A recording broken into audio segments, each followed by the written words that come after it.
इस वीडियो में हम पढ़ेंगे सरल रेखा में गति, motion in a straight line. सरल रेखा में गति कैसी होती है। सबसे पहले हम देखेंगे, हम प्रातः काल से लेकर रात्रि तक अनेक वस्तुओं का गति करते हुए देखते हैं। प्रातः काल में चिड़ियों द्वारा चहचहाहट के साथ उड़ना, बच्चों द्वारा साइकिल सवारी, गाड़ियों की सड़क पर गति, नदी में जल प्रवाह, आकाश में चंद्रमा की गति। इसी प्रकार पृथ्वी की अपनी कक्षा के परितः 24 घंटे में परिक्रमा करना तथा एक वर्ष में सूर्य के चारों ओर एक बार परिक्रमा करना, इस प्रकार हमारे चारों ओर का विश्व गति से परिपूर्ण है।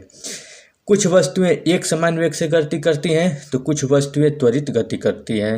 ब्रह्मांड में प्रत्येक वस्तु गतिशील है। अनेक उपग्रह ग्रहों के चारों ओर परिक्रमा करते हैं। सौरमंडल में सभी ग्रह सूर्य के चारों ओर परिक्रमा करते हैं। सूर्य अपने ग्रहों के साथ आकाश गंगा नामक मंदाकिनी में विचरण करता है। यह मंदाकिनी भी स्थानीय मंदाकिनियों के समूह में गति करती है। इसी प्रकार स्पष्ट है कि ब्रह्मांड में प्रत्येक वस्तु की गति अवस्था में है। जितने भी ब्रह्मांड में वस्तुएं सब क्या करती हैं, गति करती। एक जगह से दूसरी जगह गति करना, ग्रहों की गति, सब क्या है, गति होती है। जो हमारी सरल रेखा में गति करो या घूर्णन गति में करे या स्थानांतरीय गति करे, ये सब क्या है, हमारी गति की अवस्था है।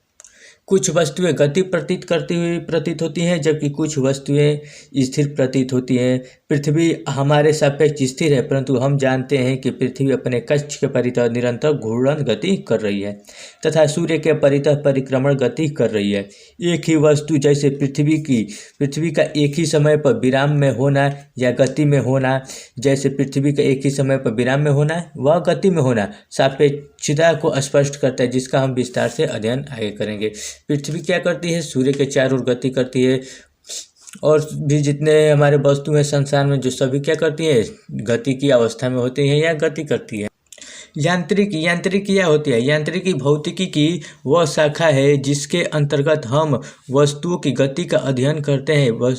अध्ययन की दृष्टि से यांत्रिकी को 3 शाखाओं में विभक्त किया गया है। यांत्रिकी भौतिकी वह शाखा है जिसके अंतर्गत हम वस्तुओं की गति का अध्ययन करते हैं।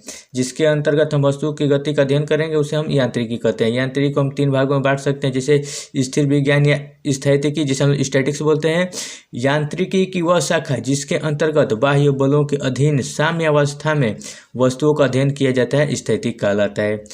अगला है शुद्ध गतिकी, जिसे हम लोग काइनेमेटिक्स बोलते हैं। यांत्रिकी वह शाखा जिसके अंतर्गत गति के लिए उत्तरदायी कारकों पर विचार किए बिना वस्तुओं की गति का अध्ययन किया जाता है, शुद्ध गतिकी कहलाता है। तीसरा हमारा गति विज्ञान, जिसे डायनामिक्स बोलते हैं। यांत्रिकी वह शाखा जिसके अंतर्गत गति के लिए उत्तरदायी बलों का ध्यान में रखकर वस्तुओं की गति का अध्ययन किया जाता है, गति विज्ञान कहलाती है।